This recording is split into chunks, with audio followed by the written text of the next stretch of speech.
Hello, everybody. This is Old Buck Dave, episode 99, here from the studios at WTOB, along with you-know-who.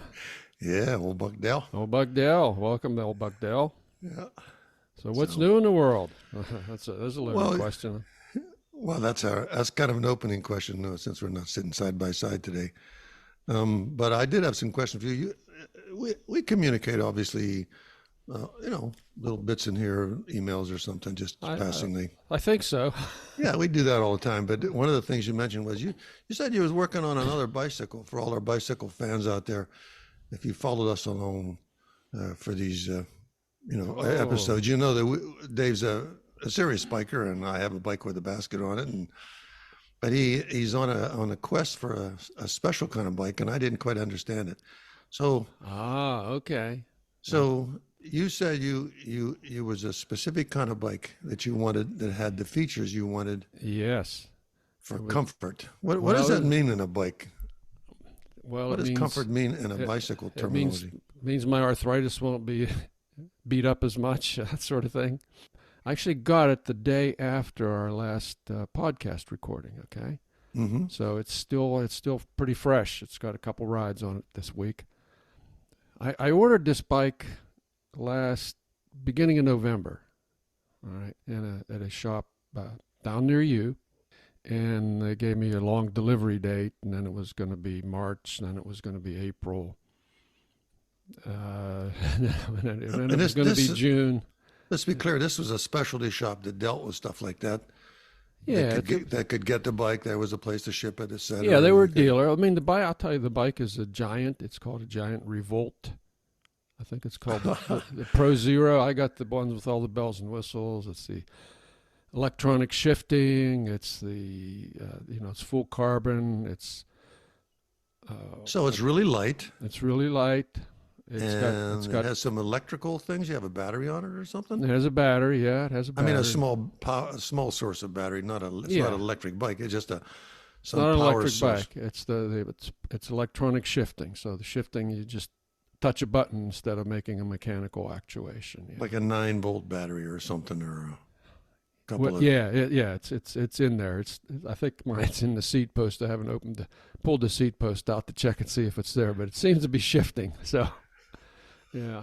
Well, you know me, I would have had it apart already trying to figure out what makes it work. So anyhow, those are the comfort features you're talking about now. Is it high handlebars or? It's a drop bar. It's a downturn bar, but the geometry it's got a kind of a relaxed geometry. The stays are thinner to absorb more vibration. The seat post is a small diameter seat post to flex a little bit and absorb more vibration. These are all things that. It's called a gravel bike. All right, it's in the gravel bike category, which is, for me, it's an all-round bike. It's got wider tires on it. It's got carbon rims, so it's very light, but it's got fatter tires. You can run them at a lower pressure. They're tubeless tires. Everybody's starting to snore already here. I can hear it. No, well, I mean, for the bike enthusiasts, this all makes sense. And if you're not a bike enthusiast, I try to tell non-bikers who ask me, Dale, can you fix my seat or you adjust my brakes or something? I say, no, there's a science to this biking stuff. So an effort, I mean, in my mind, I'm thinking this comfort thing has to do with the fact that you do ride often, that you do carry it, you lift it. So the lightness, and then with your age, let's just say your age. Well, that's a driver for sure. Yeah, that's a factor. And the bending over and all those things, it gives you some science, scientific relief. Yeah, scientific relief from some of those issues. Because you're going to ride until the last day. We'll probably find your skeleton on a bike somewhere. That's my plan. That's my plan for sure. Yeah, all right, well, that sounds like a fun adventure. I'm glad you were able to find it. The bizarre thing is when we were up in Portland, I got a call from the bike shop in Florida. And the guy said, Dave, he said, I know we've been going back and forth on this. We're not going to see this bike this year. It's not going to be there. We can't get it. So I went on the Giant website and found there were 3 in the country, actually, in that model in my frame size. And the closest one was in Columbus, Ohio. So the day after we got back from Canada and did the podcast, I immediately jumped in the car with my buddy Old Buck Terry, and we went out to Columbus to pick up the bike. And got a And couple. this was in a shop, all right? It wasn't a. Yeah, it was a bike shop in Columbus. Yeah, nice shop. It's called Roll, Roll. It's on the campus of the. Is it Michigan State? University of Michigan? Isn't that excuse me, Ohio State. It's the Ohio State University. What am I thinking? Yeah. So they don't make these. It's not a production line thing. There's like maybe. It is a production line bike, but it's. But not like hundreds of the same thing over and over again. This one is maybe a little different from that one. And you said it had hydraulic brakes, which I thought would be fantastic. Yeah, hydraulic disc brakes really work well. Yeah, so I'm pleased with it. I just did a quick 30-miler yesterday and did a hill climb the day before. And a quick 30-miler. It was nice. My knee just hurt. I just felt a pain in my leg as soon as.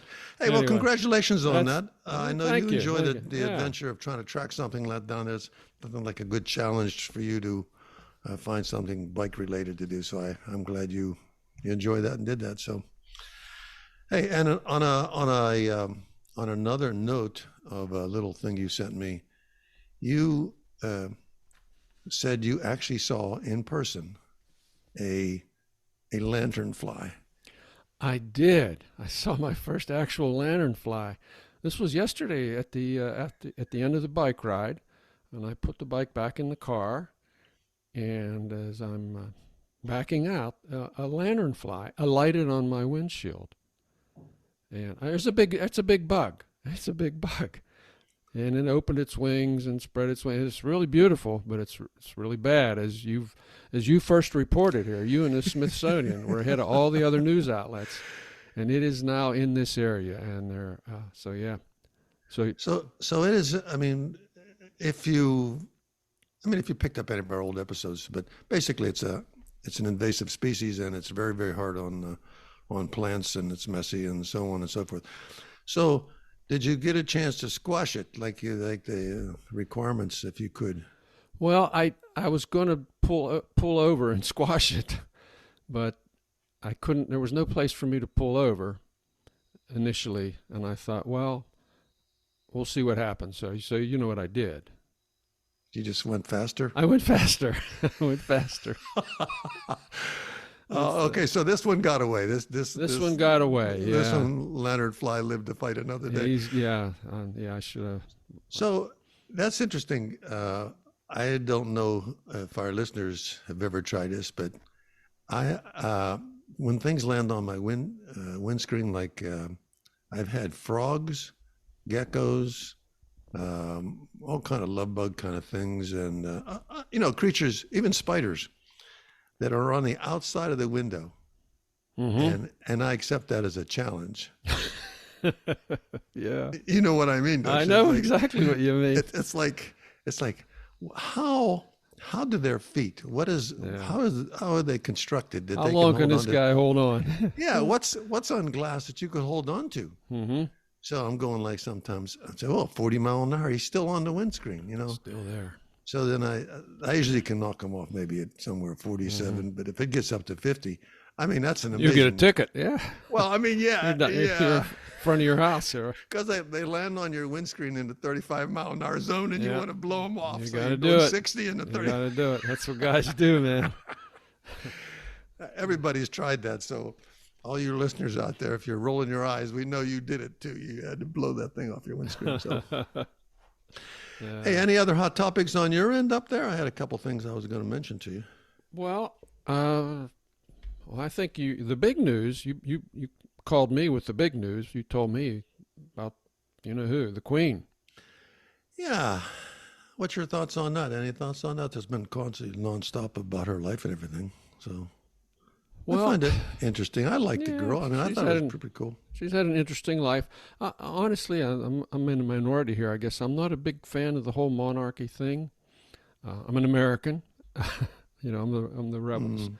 So I mean, I guess she's done a lot of good. She's been an inspiration for a lot of people, and but the family itself is kind of a model dysfunctional family in in a lot of ways, which we won't get into on this podcast, but everybody knows.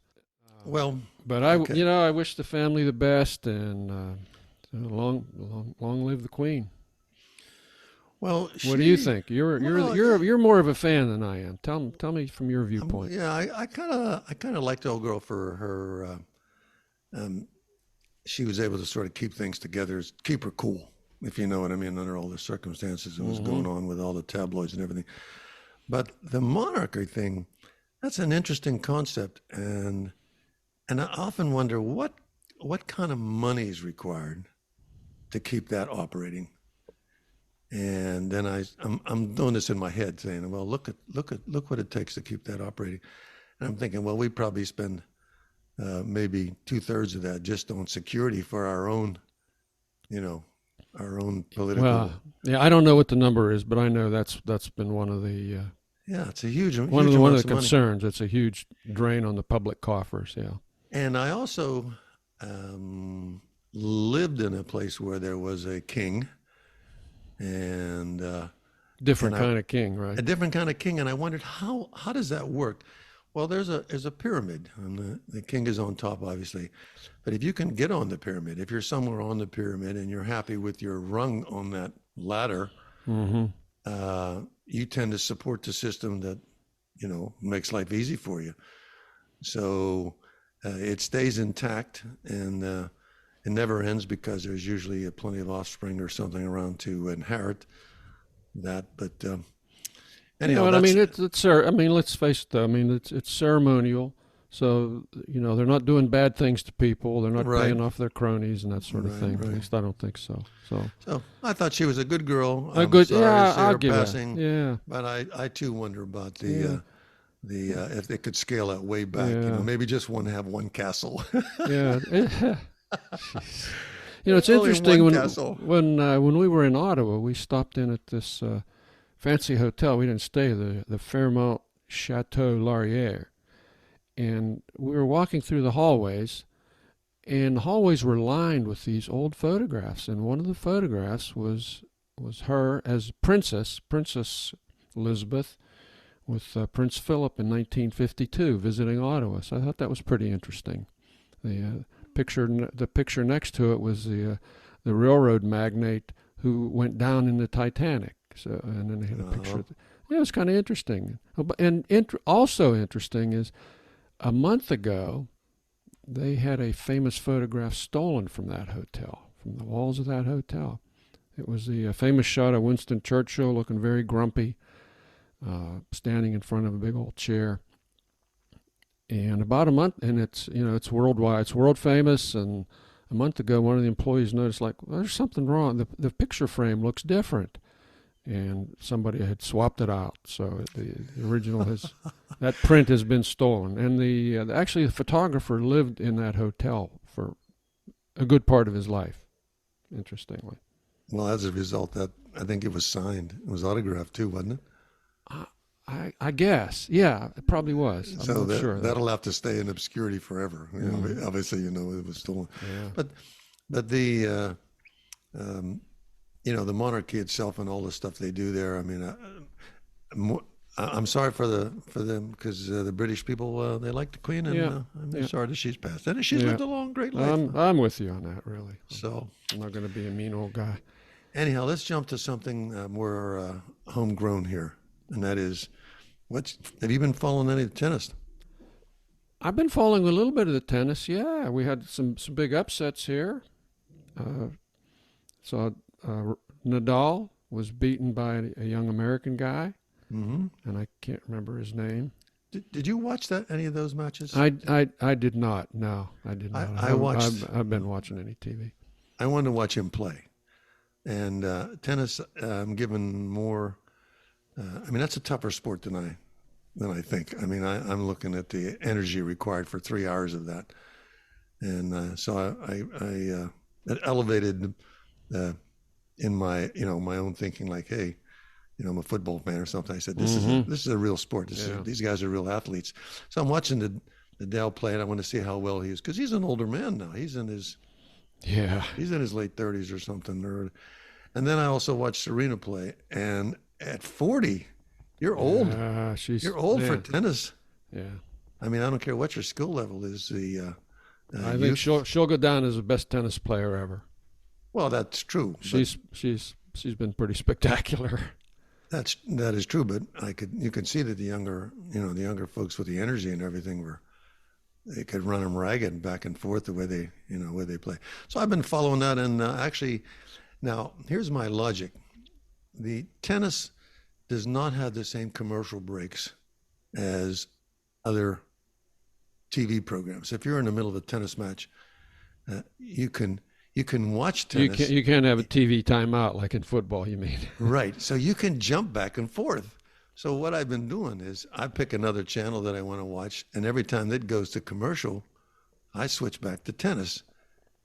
And I'm jumping back and forth. I've been doing that for days now, because if I do that on regular channel, the Comcast people, they see me jumping and they time all the commercials.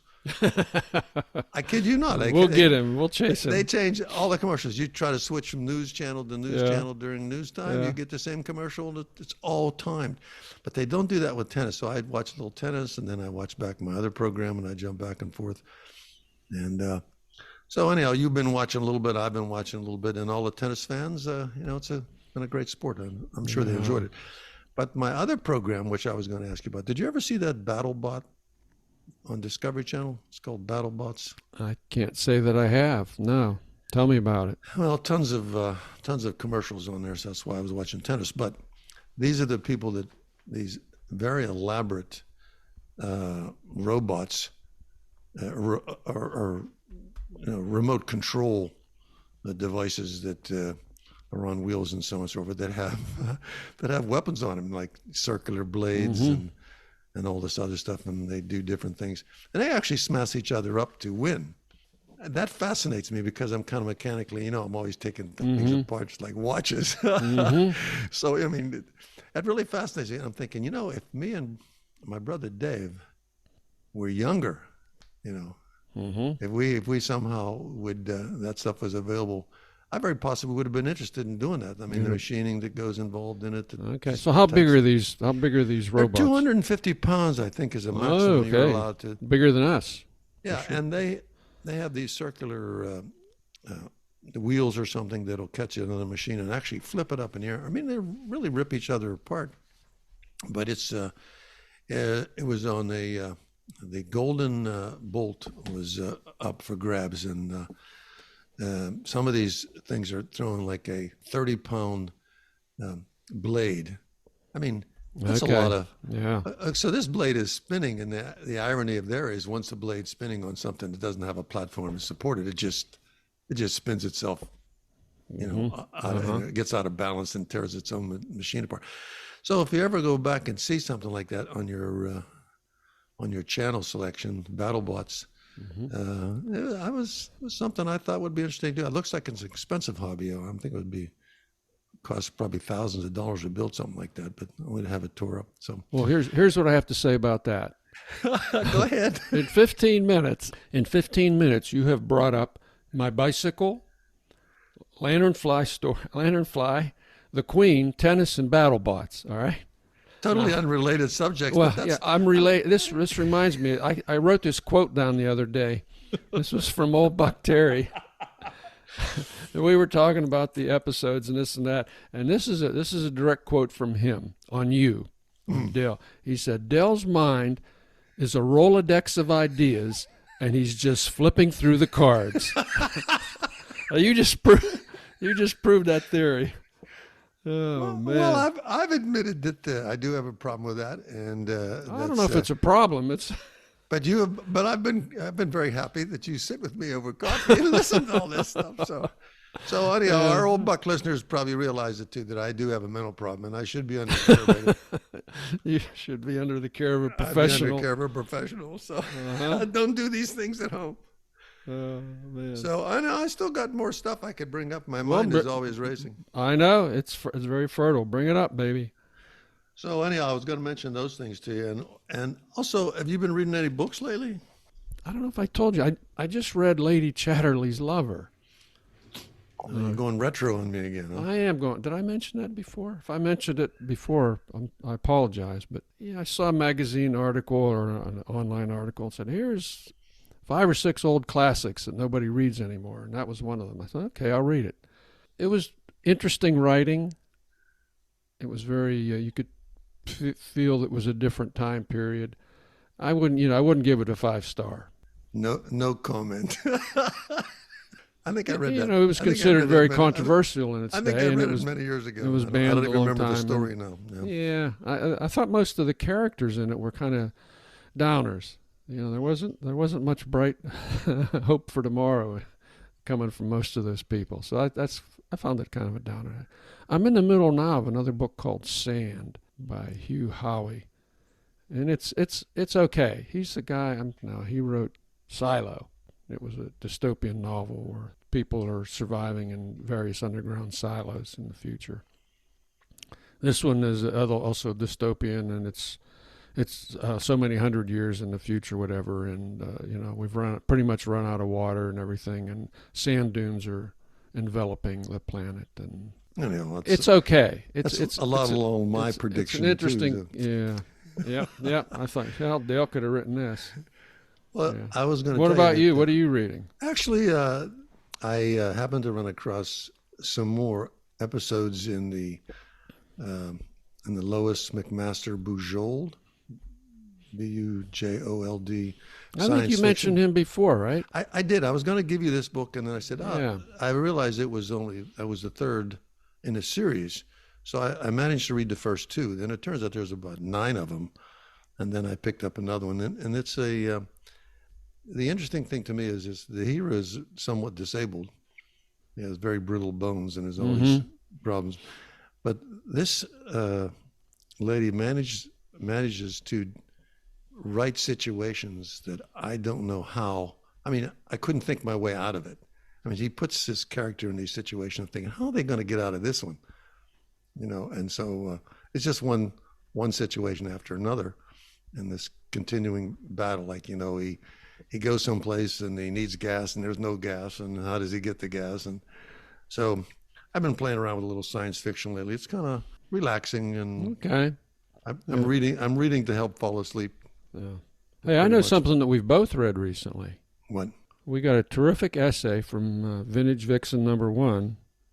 We did. Judith, she wrote. It's a beautiful essay she wrote about her dog. I think we're gonna need to read this. I think this was your idea, actually. You said, "Man, we've got to read this on or at least on one of our podcasts." At least we can talk about highlights of it. Yeah, but I think it's worth it. And she commented on because she's quite talented. She is. Yeah, she's quite talented, and she was commenting on some of the stuff that you wrote, and she threw that together one time, and we both read it and said, "Geez." Anyhow, she's a remarkable lady, and she knows we love her. Hey, I got another funny story. If you got time for a funny story, I got time for you, buddy. Do you play any cards? You play any kind of cards? I play very little cards, actually. You never played euchre? You ever play euchre when you were young? I never did. No, I play with my grandsons once in a while. Play cards with them, but I mean, not like bridge, or I never picked up bridge. I never got into that. No, I just never did. Well, so talk to me. I live in a community where people are older. Older. Yeah, older. Well, you know how old the bucks are, but they're old. Some are older and some are a little bit younger. But I found that if you want to do something, it's a you don't work up too much of a sweat. Usually you're in a nice cool building or something. So playing cards is a good way to pass the time. And they play a game called Hand and Foot, which is very time consuming, and another one called Pay Me, which I sometimes play. And I do play euchre with some of the people from Ohio. So anyhow, what I found interesting about playing cards with old people is old people, they can't seem to remember from one hand to the next who dealt. Oh, man. And even though you play with the same crew, there's always a refresher of the rules. Oh, yeah. You know what I mean? Like, you can't have too many wild cards without a base card or something. And I'm laughing to myself that we discuss these same things over and over again. And I think it's pretty much a old age feature. You know what I mean? It's I like, do know what you mean. Yeah. yeah, that's like certain gatherings has an old day twist to it. Yeah. And you got to be a certain age to even act that way. Yeah. Yeah. So, Well, I have, I've experienced a younger version of that, young as we are. When I was playing a lot of pickleball, everybody has to keep straight in their heads who's serving and what the score is and that sort of thing. So there's a sequence where you read it out, before every shot, before every serve. And, despite doing this and saying it aloud, there are so many times when we say, now who's serving? Now who's switching? Now, oh my God! So we're going to carry that onto the card table, I guess. I think it's a fact of life when you reach a certain age level. It just seems like it turns up. But the other little twist to this that I found very interesting. There's one lady who is a little bit younger. I mean, we're talking, she's not 70 yet. And she's able to keep everything sort of going. She's able to say, you dealt. And she's able to say, this is the rule.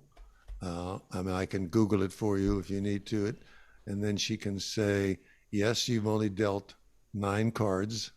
Yes, you've missed me. This is where you stopped. I mean, she can put this all together. And I thought that was pretty remarkable to have somebody like that in the group. Just to keep it. You need that. You absolutely need that. Yeah. So what do you think? What do you think she did as a profession? I mean, and she did it for 26 years. What do you think of her profession? Accountant? Maybe accountant? No. What was her profession? She was very good at it. She was a special ed teacher. There you go. And I thought that I said, there you go. You are perfect. Yeah, you are perfect for this guy. She's had a career of keeping everything organized and simple and calm. Yeah, and I laughed. She has such a demeanor about her, because she's you have to deal one more hand. So get yourself a special ed teacher if you're playing serious cards and you always can't remember who dealt or something. So yeah, I thought that was funny. That's cute. That's cute. That's the old age story. So I got a little bit of a Ukraine thing to mention. This is not on the family that we've been talking about and following, but this is just call it Ukraine fallout that you begin to feel on a personal level. My wife has a cousin in she's got several relatives in Lithuania, and I think I mentioned in the past that we had visited them a couple years back, and her cousin works in a lamp factory in Lithuania. Okay, they make the lamps. They to IKEA. They sell. They're a subcontractor from IKEA, I guess. And she just talked to her yesterday, the day before. The factory's closing. They can't get enough heat. They can't get enough power. They have problems with supplies. So the factory's going to close, and she's going to lose her job.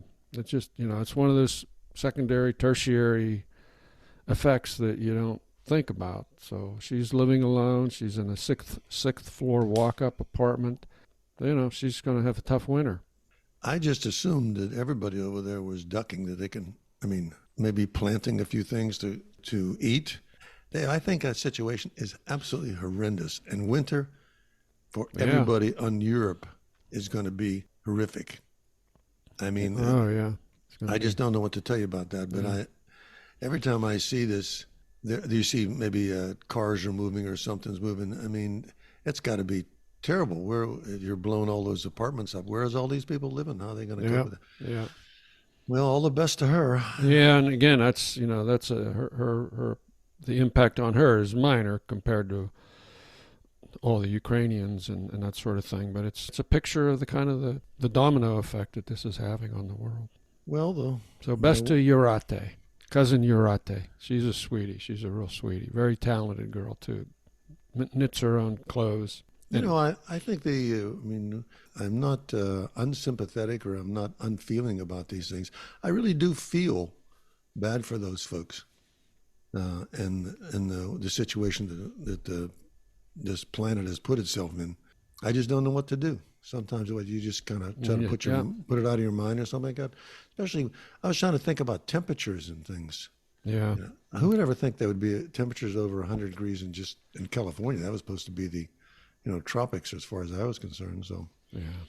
if I could look into the future, I'd gladly tell you what to expect. But I keep thinking, so many people say, well, I won't be around to see it. And I said, that's true, but Yeah, it's going to happen. I am around to leave it there. Yeah. That's that's what's a getting good me. point. Yeah. I'm around to have left it that way, but I won't be around to see it. Sorry to end on a low note. Yeah, it's kind of a low note actually, but that's the any- world. That's the world. Yeah, this is all part of our coffee discussions. We banter all these things around. I mean, we're blessed to have some folks listening to us and maybe give some thoughts that we are coming up on a 100th episode, which we for our wildest dreams never thought we'd make it, especially with a couple diagnoses I had health-wise and so on and both so of forth. us. Yeah, we never thought we'd ever live long to do that. But it's been an absolute hoot, and I'm sure we've had people think about things. We've given them an opportunity to write and express their thoughts on stuff like that.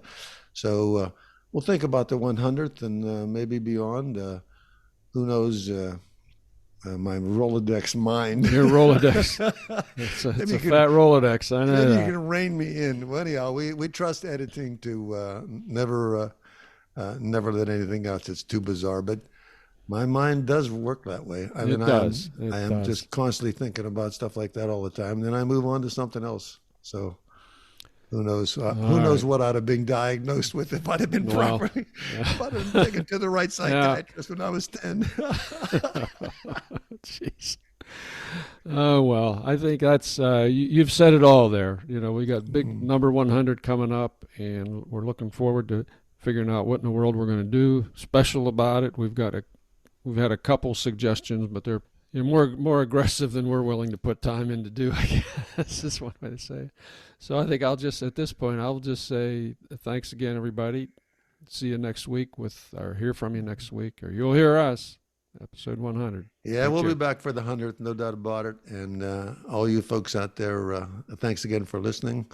You never know when the old bucks will come up with an idea that's truly novel. So hang in there with us. Thank you very much, and talk to you again. Adios.